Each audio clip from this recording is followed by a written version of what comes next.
लड़का बनी बहू। पूरे 28 साल का हो चुका था ऋषभ, लेकिन शादी करने को तैयार ही नहीं था। माँ बाप पूरी तरह से परेशान हो चुके थे। जब भी किसी लड़की का रिश्ता ऋषभ के लिए लेकर आते तो वो शादी करने से साफ मना कर देता, चाहे लड़की कितनी भी सुंदर, कितनी भी अच्छी क्यों ना हो। ऋषभ के माँ बाप को इसकी वजह समझ में नहीं आ रही थी। अरे ऋषभ बेटा, अच्छी खासी नौकरी लग गई है, दिखता भी इतना अच्छा है, आखिर बात क्या है, तुझे शादी क्यों नहीं करनी? देख, तू हमारा इकलौता बेटा है, अगर तू शादी नहीं करेगा तो कैसे काम चलेगा? लेकिन मैं शादी करना ही नहीं चाहता, मुझे कोई लड़की पसंद नहीं आती। अरे बेटा, अगर कोई लड़की तुझे पसंद हो तो उससे शादी कर ले, हमें कोई ऐतराज नहीं है। हाँ ऋषभ बेटा, अब देख, तेरी माँ से भी काम नहीं होता। घर में एक बहू आ जाएगी तो कम से कम घर का माहौल भी अच्छा होगा और तेरी माँ को मदद भी मिल जाएगी। लेकिन मम्मी पापा कहाँ ना, मुझे लड़कियां पसंद ही नहीं आती। अरे लड़कियां पसंद नहीं आती तो क्या लड़का पसंद आता है? वो तो वक्त आने पर ही पता चलेगा। ऋषभ की बात सुनकर उसके माँ और पापा का सर चकरा जाता है। कुछ दिनों के लिए ऋषभ अपने ऑफिस के काम से शहर से बाहर जाता है और जब लौट कर आता है तो सामने का नजारा देखकर उसके माँ पापा बेहोश होते होते रह जाते हैं। अरे ये क्या, ये तुम्हारे साथ कौन है? माँ, ये दीपक है, मेरी पत्नी। हम दोनों ने शादी कर ली है। दीपक तुम्हारी पत्नी कैसे हो सकता है? अरे दीपिका होती तो बात समझ में भी आती, ये तो लड़का है। तो क्या हुआ पापा, आजकल तो ये सब फैशन में है और मैंने आपको बताया था कि मुझे लड़कियां पसंद नहीं आती। अरे तो इसका मतलब ये थोड़ी है कि तुम दीपक को दीपिका बनाकर ले आओगे। मुझे बहू चाहिए, बहू के रूप में, ये आदमी नहीं। लेकिन मम्मी जी, मैं आपकी बेटी से बहुत प्यार करती हूँ, मेरा मतलब करता हूँ। अरे इसको तो करता हूँ करती हूँ का अंतर भी नहीं पता, लेकर जाए इसे वापस। अगर आपने इसे घर से बाहर निकाला पापा तो मैं भी इसे के साथ चला जाऊंगा। मैं ऋषभ के बिना जी नहीं सकती, मेरा मतलब जी नहीं सकता। हमारा जिंदगी भर का साथ है, प्लीज हमें अलग मत कीजिए मम्मी जी, पापा जी। हे भगवान, ये तूने क्या दिन दिखाया? मेरे बेटे को थोड़ी अकल दे दे, लड़के को बहू बनाकर घर में ले आया है। अब क्या होगा, हम दुनिया को क्या मुंह दिखाएंगे? माँ, बेकार में परेशान हो रही हो। दीपक आपके सारे काम करेगी और एक अच्छी बहू की तरह आपके साथ रहेगी, देखना। पहले तो खुद तो क्लियर कर ले कि यह कुछ करेगा या करेगी, बाद में हम सोचते हैं कि हम क्या करें। बहू के आने के बाद क्या करते हैं, मुंह दिखाई की रस्म, तो आप भी वही कर लीजिए।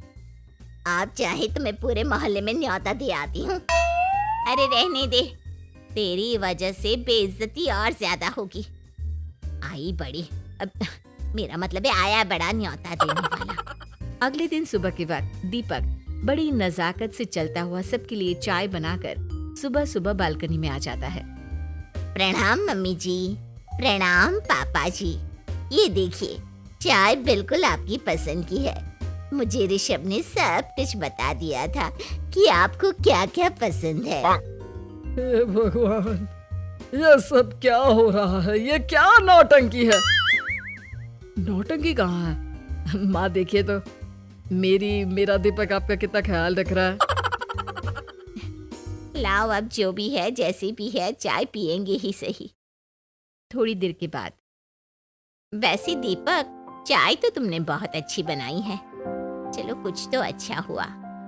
अगले दिन, अजी सुनते हैं, आज पैरों में बड़ा दर्द हो रहा है, लग रहा है घुटनों में फिर से कुछ न कुछ प्रॉब्लम हो रही है। डॉक्टर ने वो दवाई दी थी, उसकी मालिश करो ना अपने घुटनों पर, आराम मिल जाएगा। वो क्या है ना, खुद के हाथों से ठीक से मालिश नहीं हो पाती। अरे मम्मी जी, आपको परेशान होने की क्या जरूरत है, मैं हूँ ना, लाइए मैं आपके पैरों पर मालिश कर देता हूँ, मेरा मतलब कर देती हूँ। अरे रहने दे, घर में बहू होती तो सेवा करती, यहाँ तो आदमी बहू बनकर बैठा हुआ है। मम्मी जी नाराज मत होइए, एक बार मुझे मौका तो दीजिए आपकी सेवा करने का। अच्छा ठीक है, ये ले दवाई लगा दे। दीपक बहुत अच्छे तरीके से घुटनों की मालिश करता है। थोड़ी देर के बाद इतना आराम मिल रहा है क्या बताऊं, ऐसा लग रहा है मेरे घुटनों में कभी तकलीफ थी ही नहीं। लगता है तुम्हारी लड़का बनी हुई बहू तुम्हें पसंद आने लगी है। ऐसा कुछ भी नहीं है, वो तो बस इतने अच्छे से मालिश की इसलिए मैंने इसकी तारीफ कर दी। मम्मी जी पापा जी आपस में लड़ाई नहीं करते। अच्छा आप ये बताइए शाम के खाने में क्या खाएंगे? पनीर, दाल मखनी, पुलाव, कुछ भी स्पेशल बता दीजिए। अरे भाई ये सारी चीजें मुझे तो खाने में बहुत ही पसंद है। तुम क्या कोई औरत हो जो पनीर दाल मखनी बनाओगी? हाँ, अरे लड़का हो तो लड़के की तरह बिहेव किया करो ना। भले ही मैं लड़का हूँ तो क्या हुआ, अब तो मैं ऋषभ की पत्नी और आपके घर की बहू हूँ, तो मुझे उसी तरह से रहना पड़ेगा ना। अच्छा ठीक है, जो तुम्हें पसंद है बना लो। आदमी रसोई में खाना बनाते हुए कैसे लगते हैं, जरा मैं भी तो देखूं। शाम को दीपक सबके लिए अच्छा सा खाना बनाकर डाइनिंग टेबल पर लगा देता है। ऋषभ ऑफिस से जब लौट कर आता है, सब लोग खाना खाने के लिए बैठ जाते हैं।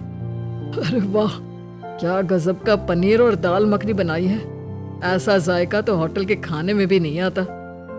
दीपक कितना अच्छा खाना बनाती हो, मेरा मतलब बनाते हो।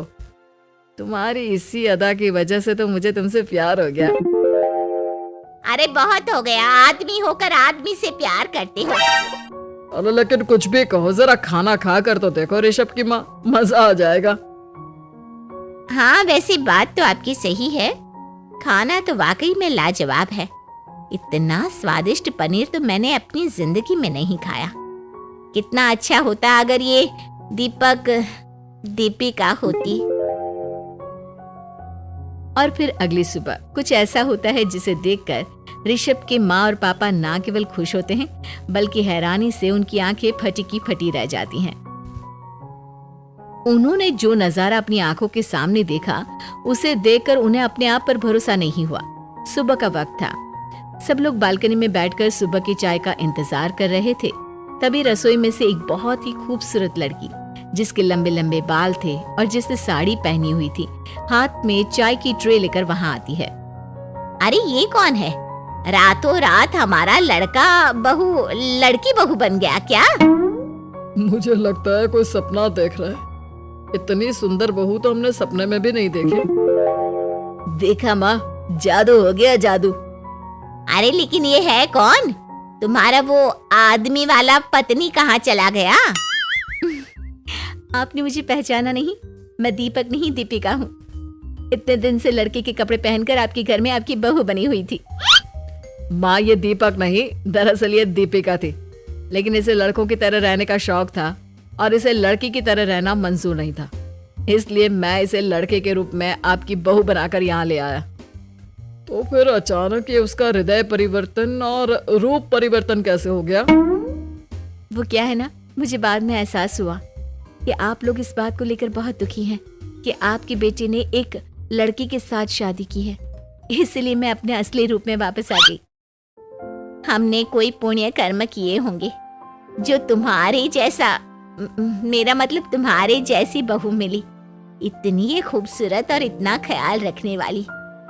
भला हो भगवान का कि हमें लड़की बहू मिली है, लड़का बहू नहीं। कहानी आपको अच्छी लगे तो सभी दोस्तों से जोड़कर विनती है, मेरे यूट्यूब चैनल को सब्सक्राइब करें, लाइक करें, कमेंट करें और आगे शेयर करें, इससे मेरा हौसला बना रहे।